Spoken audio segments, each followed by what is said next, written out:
So, good afternoon, class. Today we do death by gerontocracy. Gerontocracy just means rule by old people. Last class, we discussed the decline of Western society and civilization and why it's happening.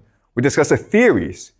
Today, we will look at what the reality on the ground is, what the actual trends are, what are the concrete examples of decline in the Western world. All right, so let me start with this young man. His name is Axel Ruda Cubana, and he was 17 years old when last year he took a knife and he walks into a dance studio in Southport, Britain. And then he proceeds to stab the little girls inside the dance studio. And they are 5, 6, 7. He kills 3 of them. He is quickly arrested by the police. And as you can see, he is a very disturbed young man. He clearly has a mental illness. Otherwise, why would he kill children? And he was sentenced to 52 years behind bars. So he's going to spend the rest of his life in prison. So justice was done. What happens next is that all throughout Britain, there are riots and protests. What happened was that rumors start to spread online about the attack. They claimed that the young man was an asylum seeker, an immigrant. And because there are too many immigrants coming to England, everyone's safety is at stake. So as you can see, these protests were extremely heated. They were extremists, they were anti-immigrant, and ultimately it led to violence between the police and the protesters. And this is happening all throughout Britain. Last summer, the country of England burned, basically. Literally burned. Okay? So these protesters were setting cars on fire, and they were targeting immigrants in Britain. Remember that this 17-year-old boy, he's actually not an immigrant. He was born in Wales to parents who are from Rwanda. Okay, so he is a British citizen. As you can see, the men who participated in the protests, they're not sad about what they're doing. They feel virtuous. They feel righteous. They feel proud for protecting their people against immigrants.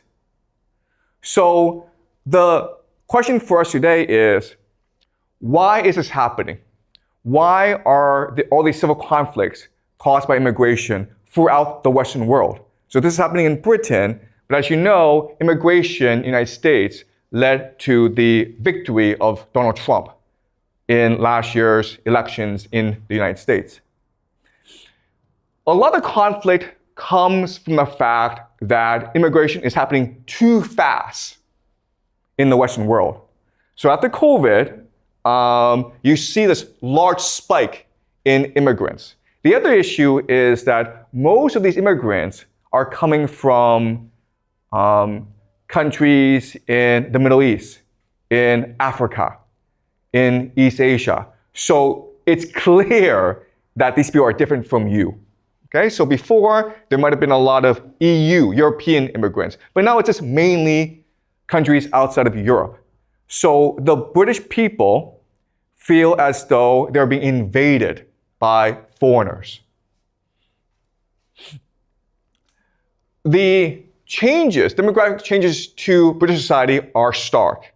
So I'm not sure if you can see this clearly, okay, but like the dark brown are places where in the past 5-10 years, the immigrant population has tripled 3 times, okay? And as you can see, there are quite a few pockets where immigration is sort of overwhelming the local population. So if you go to Britain, there are some places where you feel this is like Morocco, or this is like Rwanda, or maybe even Egypt. Okay? So the British people feel they're under siege. And this is happening throughout the Western world. So this is Australia, okay? So Australia after COVID, huge spike in immigration. And most of them are coming from non-European countries. So the greatest spike is in India, but then you also have China and the Philippines as well. These are the three major sources of immigrants to Australia. Okay? The same is happening in France, where you're seeing a huge spike in immigration. And again, most of the immigrants are coming from African or Middle Eastern countries. And so the French feel as though their culture is being diluted, it's being attacked and invaded. This happened all throughout Western Europe. The UK, France, Italy, and Germany are seeing a huge spike in immigrants and refugees. And so their culture feels threatened. What's also happening is a huge spike in inflation. Okay, so there's something called the CPI, the Consumer Price Index, which is just measuring the price of basic goods like food and shelter. Okay, and as you can see, there's a huge spike in prices. So as these immigrants are coming into your country, you also feel as though your quality of life is getting worse and worse. It's getting harder for you to afford basic goods like rent and food. It's getting harder for you to support your family. The major increase is in housing prices. Okay, so Canada, these past 5 years, has seen a huge influx of immigrants, and this has caused housing prices to skyrocket. The United States, which has a much larger economy than Canada, the housing prices are pretty stable. You can still afford to buy a house if you're a young person in the United States, not in Canada. Okay, you see this huge spike in Canada. The housing prices are now unaffordable. This is a chart that shows you economic growth as compared to housing prices. So as you can see in the United States, housing prices, there's a correlation between income and housing prices. Okay? This is pretty reasonable. In Canada, it is not reasonable. Okay? So GDP, housing prices is growing like this, but housing prices is just skyrocketing. And that's why Canadians feel as though the Canadian dream of one day having their own house, it's basically dead. So one strange thing is that as Canada lets in more immigrants, and as property prices go up, you would think that they would build more and more houses. But as you can see, housing supply, it's pretty flat, even though immigration is going up. Does anyone know why this would be the case? Why is it that you have a policy of letting in more immigrants, but you don't have a policy of building more housing for them? That's kind of strange, right? Can anyone guess why that would be the case? Yeah? Sorry, can you speak in the microphone? Thank you. Okay, maybe they want to make sure that the housing's not affordable, maybe because they want to make more money. Because now there's like more competition for housing. Definitely, as you said, the prices of housing was like going like skyrocketing, and people would make more money. Like people who provide the housings would naturally, real estate people make more money, I guess. Yeah, that's exactly correct, okay? So policy is not being controlled by what's best for the nation and the people. It's controlled by vested interests that will make money off the process, right? So as you say, real estate developers can make money off this process, but the people who benefit the most are actually property owners, right? So if you already have a house, if the supply is constant but the demand goes up, then you know from economics class that the value of a house increases artificially. So it's making homeowners very happy. Okay? And that's why you have this crisis in Canada.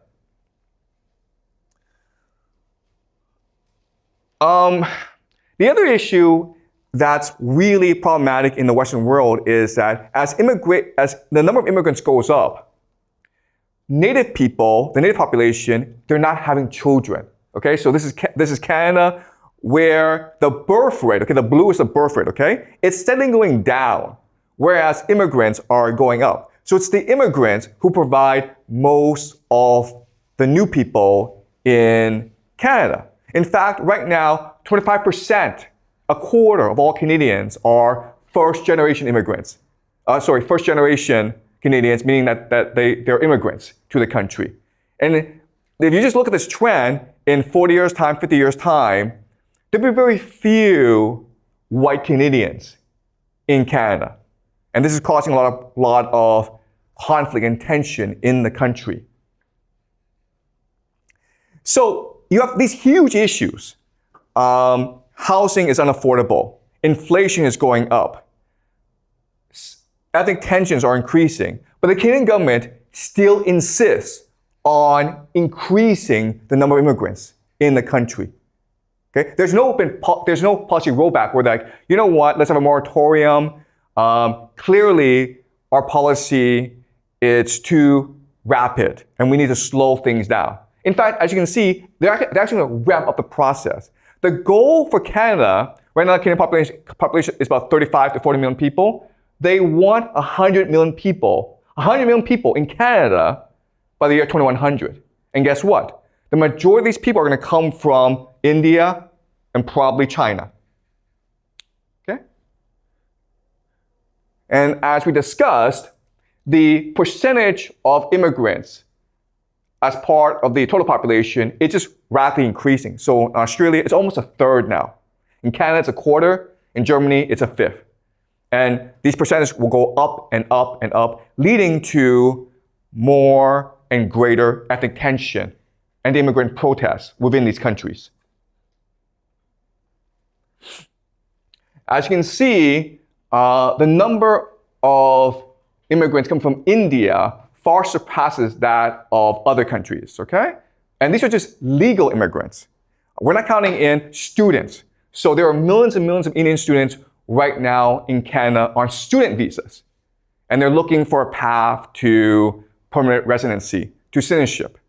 And that's what leads to situations like this, okay? You have these viral videos online where you have thousands and thousands of Indian students lining up for hours and hours because they're applying for a minimum wage job at a restaurant or at a store.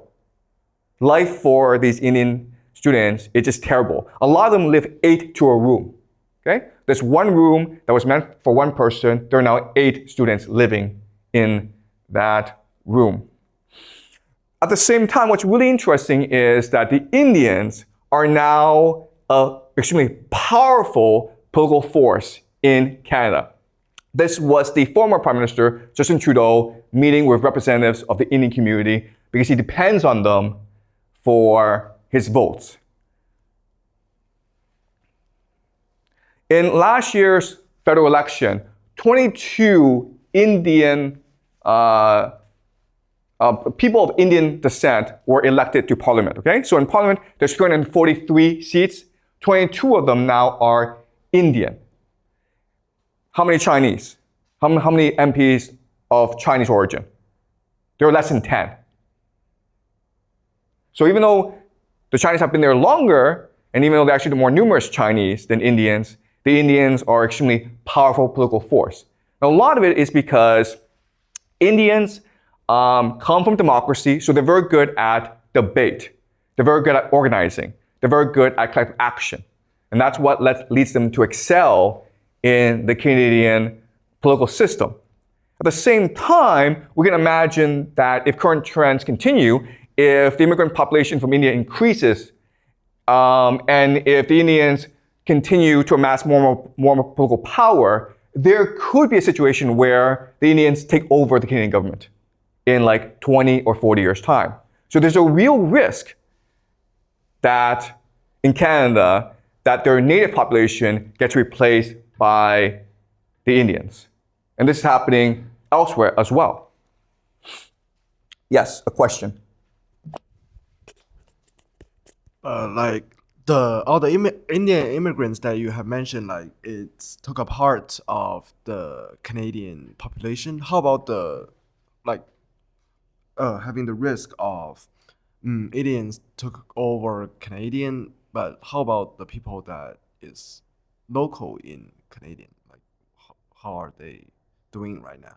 Because we are all focusing on immigrants. Right, okay.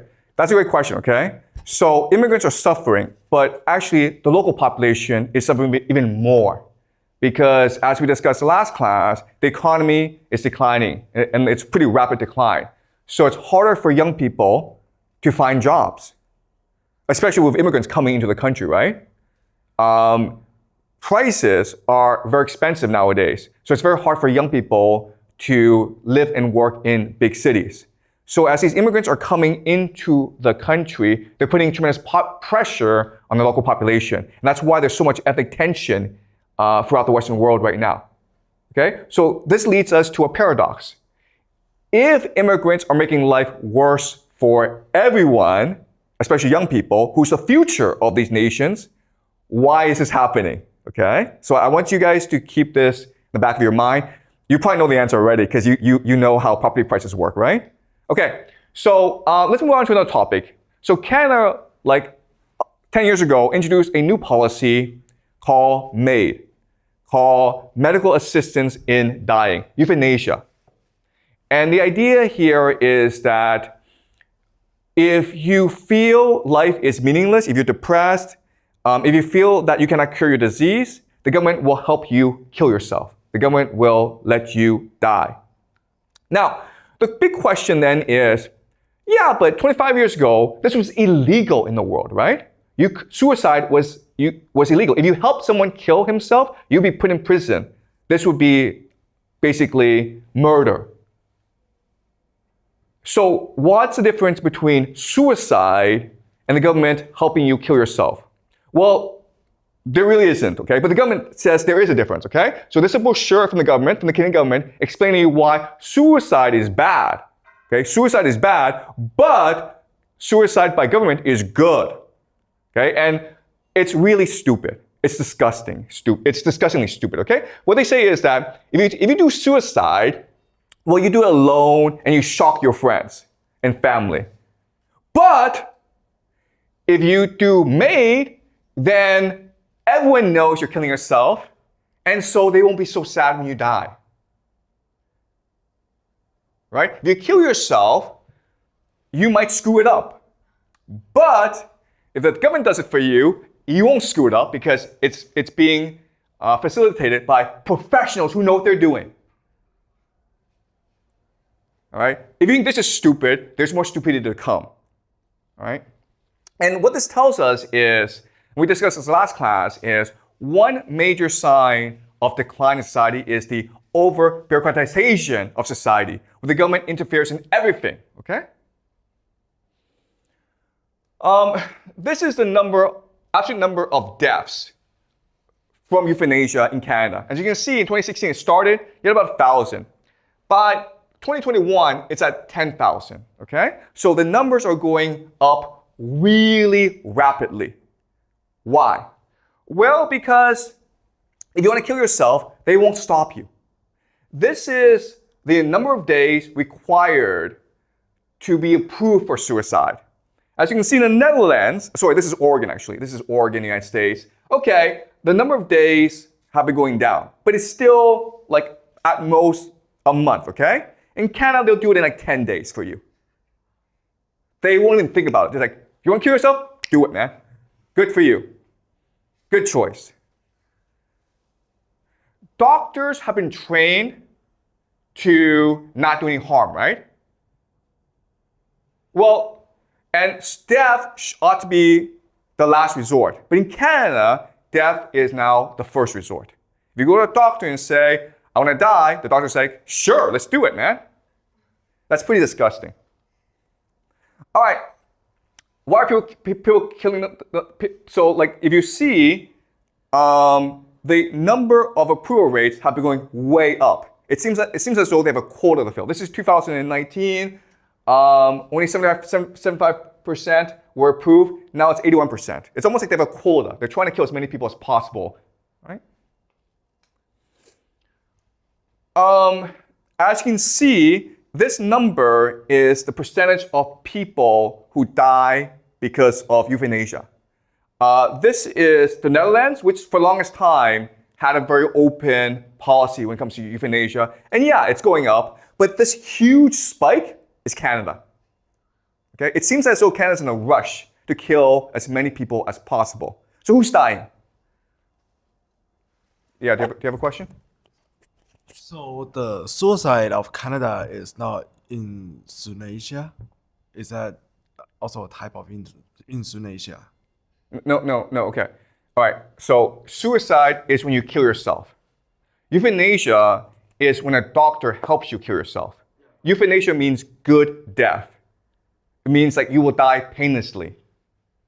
Okay? Yeah, but like the suicide, you said that suicide by Canada government, is that a type of... No, okay.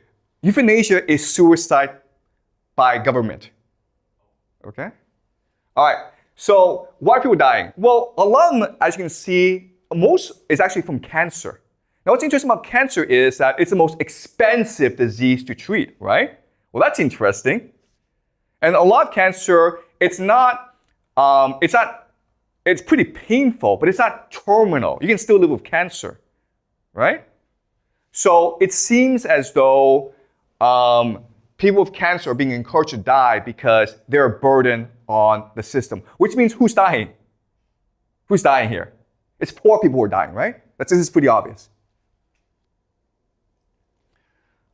And this is even more interesting. Okay, this is the most disgusting part. If the government were to prove your death, you would think that there'd be a rigorous process, right? It would be the last option. But let's understand why people are killing themselves. And there are two main reasons. The first major reason is loss of ability to engage in meaningful activities. It's because you're not happy. This is a lame reason to kill yourself. Okay? Also, loss of ability to perform activities of daily living. It's harder for you to go buy groceries. It's harder for you to walk around. Okay? So again, what's happening is that poor people are dying. And poor people are encouraged to kill themselves because the poor are being a burden on the medical system. And that's the entire basis of euthanasia. So let me ask you this question. Why is it that 25 years ago, we discouraged euthanasia? In fact, it made legal to conduct euthanasia, even if the person was suffering from brain cancer, and the person was just basically in hell every day, the government would not allow euthanasia. Why not?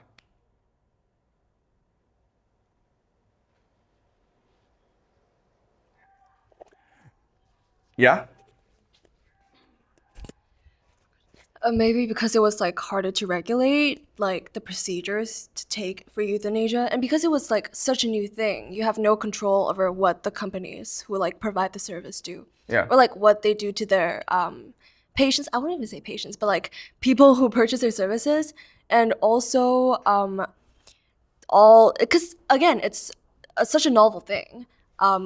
The procedures involved, the medical companies involved, maybe maybe to me loopholes, and it was, if I was the government, I'd consider that as a potential danger, something that may be just like disturbing to this current system. Okay, all right. Yeah, that's a very interesting answer, okay? What it tells me is that the society you live in is very different from the society I grew up in, okay? Because 25 years ago, when I was younger, we were taught that every life matters. Every life is a gift from God. And in society, we have to protect everyone, especially the poor, the vulnerable, and the marginalized. Because that's how we come together as a society. If we just let anyone die, then how do you know that you'll be protected? Right? So what mattered back then was about social cohesion, social capital, social trust. And now what matters is just numbers. How much does this cost me? How much revenue will this generate? Okay, so that's the difference in the world today. Before, we cared about social cohesion. We cared about morality. Nowadays, it's all just money, money, money. And this is interesting for us, okay? Another sign of decline is growing financialization. We talked about this last class, right? Well, guess what's happening? In the stock markets throughout the world, it's booming, okay? It's booming. If you're a rich person, you're just getting richer and richer. 10% of the population owns 9% of the stocks in America. Okay, so this is an indicator of how wealthy the rich have become in the past 20 years. In the year 2008, if you bought Amazon, you would buy for $7. Now it's like $300, okay? So that just shows you how wealthy the rich have become due to government policies. At the same time, we talked about this last class, productivity, real economy, the amount of work you do, it's going way down. So we have this absurd situation where the fake economy, the financial economy, it's going way up, but the real economy of jobs, of people doing work, of being productive, it's going way down. Okay? Meaning that we live in a fake world. And the government responds by lying to people. Okay? People know their lives suck. People know that basically the economy is in a recession. That's what the facts say. But the government, and what does the government do? Well, the government says that, oh, it's not really a recession. What it really is a state of transition. Okay, this is what we call gaslighting. This is blatant gaslighting. Rather than just say, you know what, the economy is in trouble, and we feel your pain, and we're going to work hard to solve the problem, they're telling you, no, it's not black, it's white, guys. You're lying, your eyes, they're lying to you. Don't you see? You're not seeing clearly. Get new glasses, and your life will be a lot better. That's like literally what they're telling you. Debt, right? We talked about this last class as well. This is US debt. You can see how the debt is just booming, okay? So up until the year 1980, for 200 years, America's existence, there was very little debt. Now, look at this, okay? America right now is $37 trillion in debt. That's the government, okay? The people with their credit card debt, with their mortgages, they owe $17 trillion. They're never paying that off. So basically the middle class in America, it's finished. Okay? The government has no more resources. This is what decline looks like. No one's having children anymore, okay? So the world sucks and young people are like, screw this, I'm not having kids. Okay, and this is happening throughout the world. Canada is selling its resources to outside investors. Okay, so oil is a big Canadian resource. As you can see, a lot of the big players in Canada are actually American or overseas. When it says Canada, it usually means British people. So Canadians don't even own their own resources anymore. So let's summarize what we've learned today. Okay? Let's look at the signs of Western decline. You've got higher property prices. This happened throughout the Western world. Inflation and lower quality of life. Higher stock market valuations, which means greater inequality. Less real economic growth, less and less people are doing real jobs. Euthanasia for the poor, just killing off the poor people. Mass immigration, population replacement. Lower birth rate, greater public and private debt, bureaucratic gaslighting. When the government no longer acknowledges problems, it just lies to you directly. And privatization, asset stripping, okay? So all this is happening in the Western world. The question now is, why would this happen? And there are different theories, okay? And we'll go over some of the major theories. There's lots and lots of theories. We'll go over the major ones. And there's going to be overlap between these theories. And some of these theories make a lot of sense, okay? So one major theory is the idea of neoliberalism. The idea of neoliberalism is the belief that all that matters in society, all that matters in life is economic growth. If your society can generate more economic growth, all the problems will be solved, okay? So if your economy runs really fast, then everyone will be happy. That's the idea of neoliberalism. Then you have techno-feudalism, which is the idea that some big corporations, usually these tech companies, they want to control the world. And so they want to turn everyone into slaves.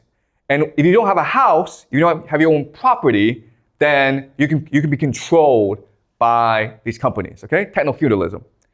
World government, where the United Nations has this conspiracy to control the entire world, to destroy national sovereignty and create a world unified government, okay? Population replacement theory. And the idea here is that the problem for governments in the Western world is that white people are opinionated. They believe in democracy. They believe in freedom. And they're hard to control. So let's replace the white people with Chinese and Indians and Filipinos because Asian people are more obedient, right? That's the idea. And again, these are just theories. I'm not saying they're right or wrong. Okay? And we'll go into these theories later on the semester. Now, the last reason is bureaucratic incompetence. Just the government is just stupid. Okay? Now, there's some overlap among these theories, and there's some validity to all these theories. But what I want to show you is that there's actually a much better way to analyze this. Whenever you have a problem, you always ask yourself, who benefits? Who is benefiting from this, right? So when we're talking about housing prices, well, clearly property owners are benefiting from this, right? So if we took all the groups, okay, and there's like millions of different groups in society, and we just analyze who benefits from all these trends that we discuss, the answer you would get is rich pensioners. These are the people who benefit the most from these trends. And therefore, we can suspect that they're the ones behind these trends, okay? So let's go over them. Property prices make sense, right? Because they're old, they have houses. They probably have 2 or 3 houses. So they want to see the property prices go up. Higher stock market valuations make sense because they own the most stocks. Euthanasia for the poor makes sense because they want good medical care. If poor people are standing in line, that's a problem for them, right? So just kill the poor people and they'll have better access to healthcare. Right? If that frees up the healthcare system, mass immigration means cheap labor. If they're old, they're 70 or 80 years old, they need gardeners, they need cooks, they need nurses. Right? Immigrants. Do you guys want to be gardeners and cooks and laborers? You don't want to be, so we have to bring in immigrants. And everything else, okay? Inflation, economic growth, lower birth rate, gaslighting, it doesn't really affect them. Does that make sense? So all these trends, some of them are really good for these pensioners, and the rest doesn't really affect the pensioners. And that's why we can assume, for analysis, that's the rich pensioners who are most responsible for what's going on. Does it make sense to you guys? All right. So how can we understand this? Well, the problem that we're facing is never in human history have we had so many old rich people before. Okay? And you can see these trends where in the year 1900, people who are 75 and older were just a small fraction of society. But you can see how fast they're growing. Okay? Over 60 years old, really growing really fast. There's a problem because if they keep on living, they accumulate more and more resources, which creates a lot more inequality. Now, I'm not saying that all old people are rich. In fact, that's not the case. If you just look at statistics, you will find that wealth is pretty much evenly distributed among demographics, okay? So there are young people with a lot of money, but there are more old people with money. Okay? So there are lots and lots of old people, the purple are old people, who are poor. I'm not saying that old people are the problem, I'm saying that old rich people are the problem. They're a problem because they want their pensions. The pension systems in all societies made assumptions about old people. The major assumption that they made is that old people would die, right? So, for example, in Canada, when they first created the pension system, the retirement age was 65, and they expected people to die when they're 72. So you have 5 to 7 years of a good pension, okay? Guess what, guys? They're not dying, right? And that creates a huge problem with your pension plan. And you can see how these liabilities are going up over time. These are teachers, and as you can see, the liabilities are going way up. Why is this happening? It's happening because of something called assumption changes, okay? So two assumptions are being made. First is that old people will die. Well, they're not dying. The other assumption is that if you put money in the stock market, it will year by year improve, right?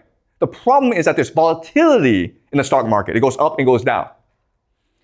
And the smart people make money off dumb people.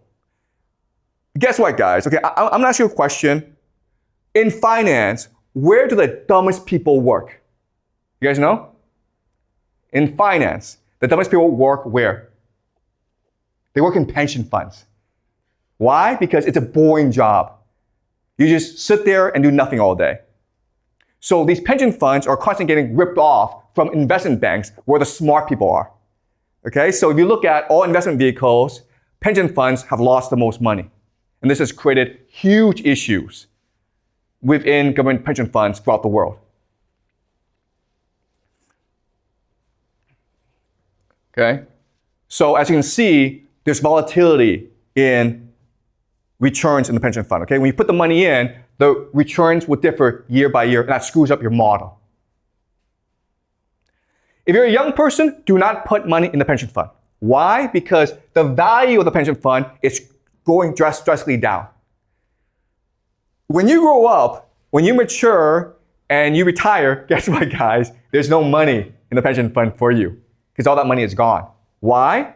Because there are too many retirees and not enough workers. All right, so back in the year 2001, you had a problem. You had 7.6 retirees for every 12.7 workers. The ideal is 1 to 3. So 1 pensioner, 3 workers. That's a healthy pension system.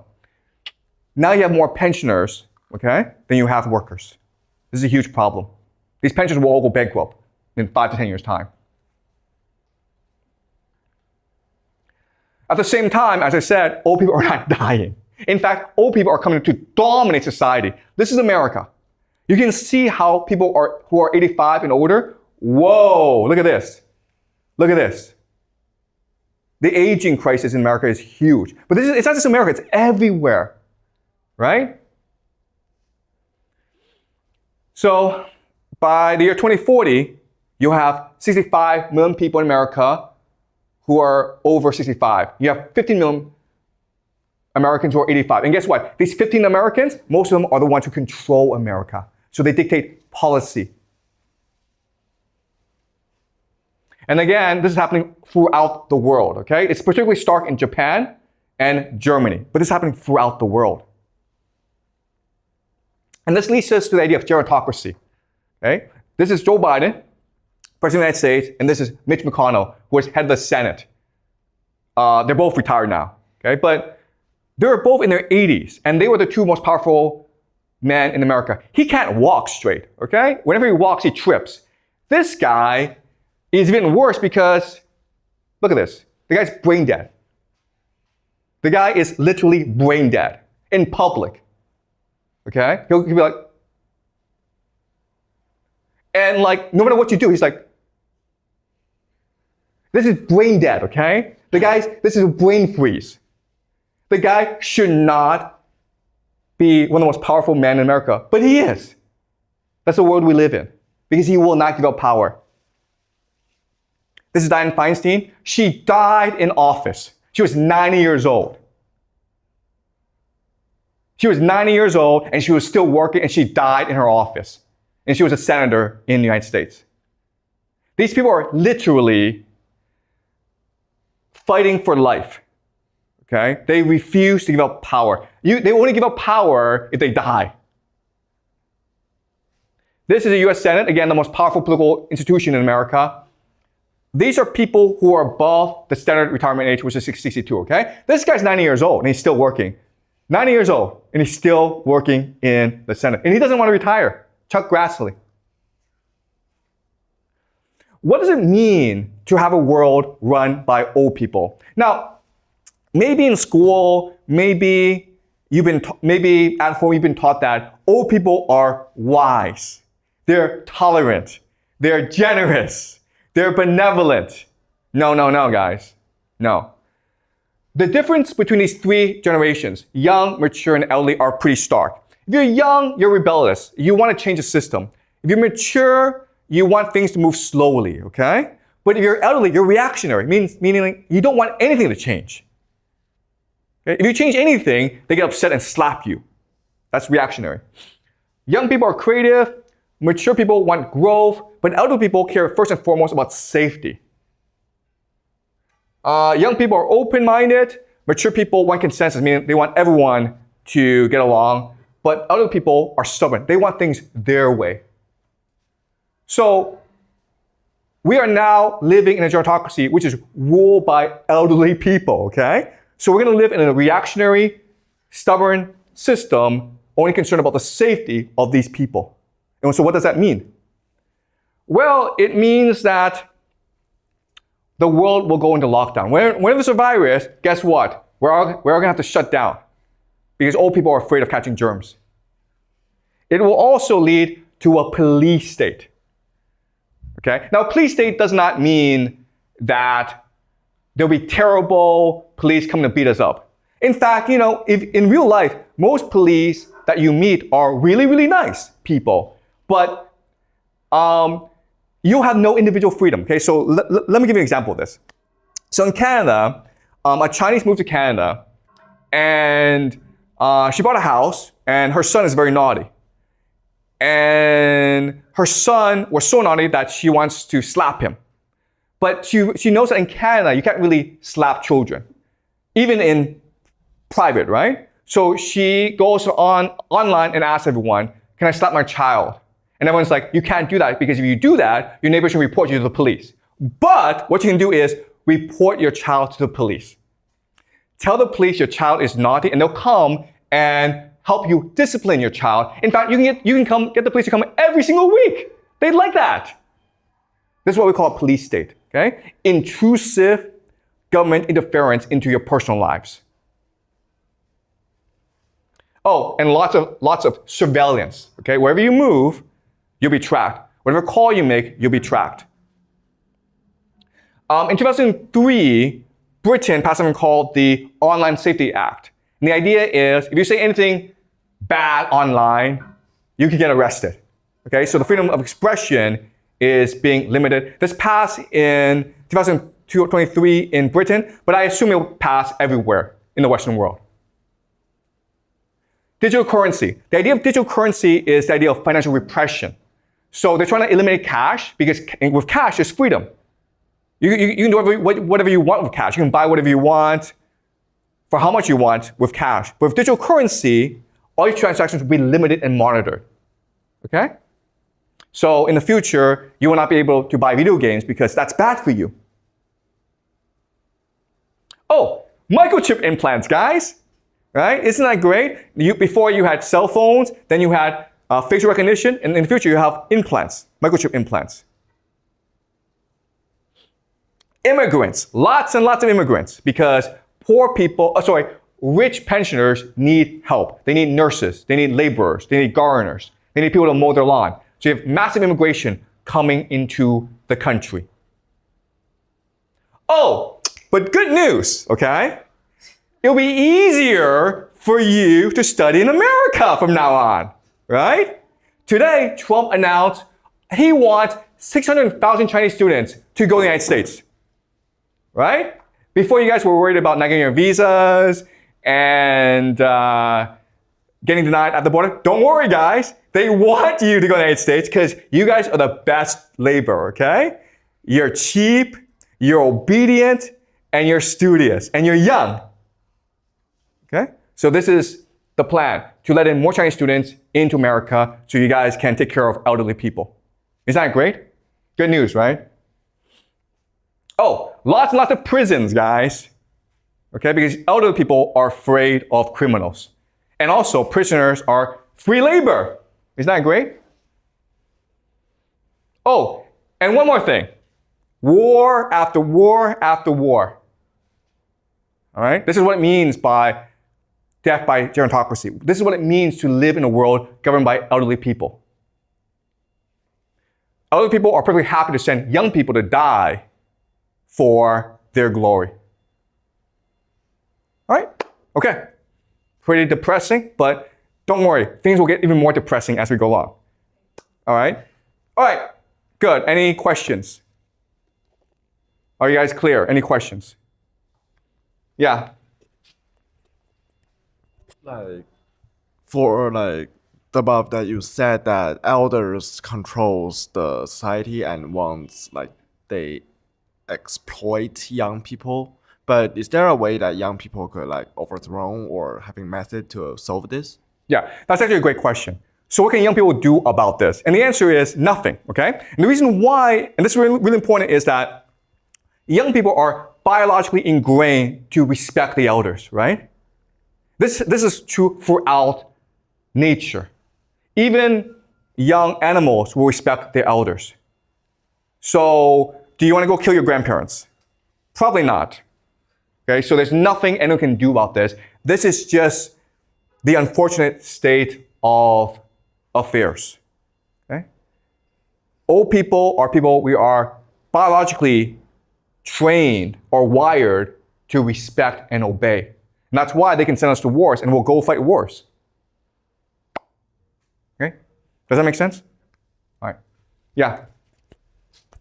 So what happened after the rich pension elders dead? Like, what about their money? Okay. All right. That's a good question, okay? So as you can see from these charts, eventually there'll be a pension crisis where there are too many pensioners, enough money. Well, guess what? The old people are the major political force in society. They dictate policy. So what will happen is that money will be diverted from elsewhere into pensions. Where? Schooling, right? Public schooling, healthcare, everywhere basically, okay? But the pensioners will want that money. And pensioners, first of all, they're powerful, but they also have a lot of free time on their hands to make trouble for everyone. And also because we respect the elderly, right? Okay. Do you want to deny healthcare and pension to your grandparents? So everyone will be for this. There's nothing we can do about it. All right? Good question. But like humans' life have a limit. Like what will happen after like they all died because they are just although they are elders and those rich pensions, they are still generations of human. That's a really great point, okay? So the idea is that what happens when they die off? Well, they're not dying off, okay? They were supposed to die at 72. Now they're living to like 100. Modern medicine is incredible. I have a friend who's like 90 years old. She's like literally brain dead, okay? She's like literally brain dead. She's 90 years old, but she's filthy rich. And she has access to the best healthcare. So I asked my friend, who's a doctor, like, if you're filthy rich and you want to keep on living, how long could modern medicine keep you going on, even though you're a vegetable? And he said to me, 20 years. 20 years. 20 years of being a vegetable, but she has money, and she wants to keep on living, then she can do that. Okay?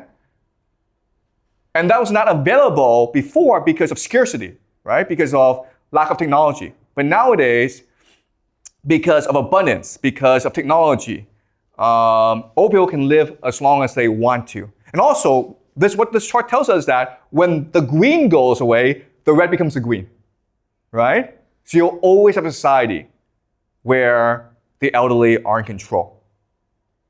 Okay? Does that make sense? Unless, of course, there were maybe, I don't know, a catastrophe, a nuclear holocaust, who knows, okay? But given the way things are, the trend is that old people can control society for a long time. Because if there's a war, it's not old people who die, it's young people who die. Okay, but good question. Okay, any more questions? Okay, great. So we'll continue this next class. Okay, thank you.